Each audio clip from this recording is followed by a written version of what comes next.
Dhanik Bharat educational institutions inter IIT JEE NEET admission open. పర్యావరణం ఇప్పుడు మనకు ఊహించని సవాళ్ళను విసురుతోంది కదా. నిన్న మొన్నటి వరకు వాతావరణ మార్పులంటే ఎక్కడో మంచు పర్వతాలు కరిగిపోవటం, సముద్ర మట్టాలు పెరగడం అనుకున్నాం. కానీ ఇప్పుడు ఆ ప్రభావం నేరుగా మన ఇంటి గుమ్మం వరకు వచ్చేస్తుంది. దానికి ఇప్పుడు పెట్టిన పేరు సూపర్ ఎల్ నినో. అవును, పసిఫిక్ మహాసముద్రంలో పుట్టే ఈ వేడి సెగలు ఇప్పుడు ప్రపంచాన్ని, ముఖ్యంగా భారతదేశాన్ని వణికించబోతూ ఉన్నాయి. అసలు ఈ సూపర్ ఎల్ నినో మన ఆరోగ్యాన్ని ఎలా దెబ్బతీయబోతుంది, డాక్టర్లు చేస్తున్న హెచ్చరికలేంటో ఇప్పుడు ఈ వీడియోలో మనం తెలుసుకునే ప్రయత్నం చేద్దాం.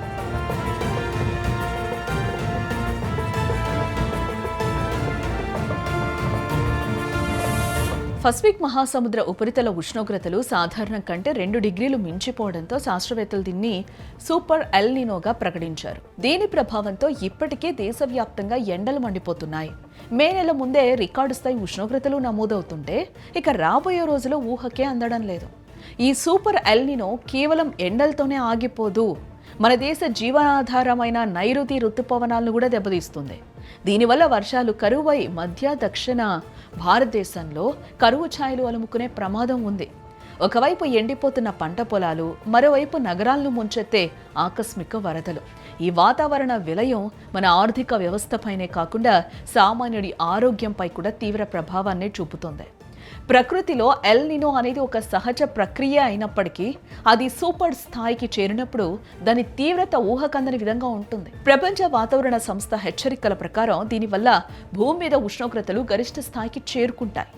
భారత్లో సాధారణం కంటే ఎక్కువ కాలం పాటు వడగాల్పులు మనల్ని వేధిస్తాయి. ఇది కేవలం అలసట మాత్రమే కాదు, మన శరీరంలోని అంతర్గత అవయవాల పనితీరును కూడా దెబ్బతీస్తుంది. ముఖ్యంగా రక్తపోటు, గుండె పనితీరుపై ఈ వేడి తీవ్రమైన ఒత్తిడిని పెంచుతుందని వైద్య నిపుణులు కూడా స్పష్టం చేస్తూ ఉన్నారు. వైద్య శాస్త్ర కోణంలో చూస్తే ఉష్ణోగ్రతలు పెరగటం వల్ల శరీరంలో నీటి శాతం వేగంగా పడిపోయి డీహైడ్రేషన్కు దారితీస్తుంది. ఇది కిడ్నీలపై తీవ్ర ప్రభావాన్ని చూపుతుంది. వడదెబ్బ ప్రాణాంతకంగా మారే అవకాశం కూడా ఉంది. గందరగోళం, స్పృహ తప్పడం, శరీరం నుంచి చెమట రాకపోవడం వంటి లక్షణాలు కనిపిస్తే అది ప్రమాద సంకేతం అని కూడా మనం ఇక్కడ గుర్తించాలి.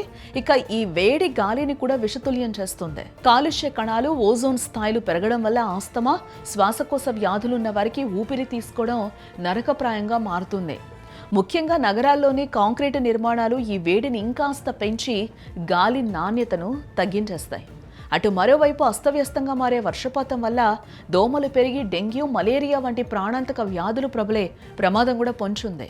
అపరిశుభ్ర నీరు, ఆహారం వల్ల కడుపుకు సంబంధిత వ్యాధులు కూడా పెరగొచ్చు. ఈ మార్పుల వల్ల మన ఇంట్లో ఉండే చిన్నారులు, వృద్ధులు మరియు ఎండలో కష్టపడే కార్మికులు అత్యధికంగా ప్రభావితమవుతారు.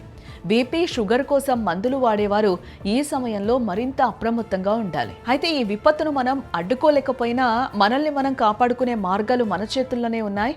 మధ్యాహ్నం 12 నుంచి 4 గంటల వరకు బయటకు రాకపోవడం ఉత్తమం అని కూడా చెప్తూ ఉన్నారు నిపుణులు. దాహం వేసినా వేయకపోయినా నీరు తాగుతూ ఉండాలి కంటిన్యూగా. చక్కెర పానీయాల కంటే ఓఆర్ఎస్ లేదా కొబ్బరి నీళ్లు తీసుకోవడం శ్రేయస్కరం. వదులుగా ఉండే కాటన్ దుస్తులు ధరించాలి. విద్యుత్ వినియోగం పెరగడం, నీటి కొరత వంటి సవాళ్లు ముందున్న వ్యక్తిగత జాగ్రత్తలే మనకు శ్రీరామ రక్ష. గుర్తుంచుకోండి, ఇది కేవలం పర్యావరణ మార్పు కాదు, ఒక హెల్త్ ఎమర్జెన్సీ.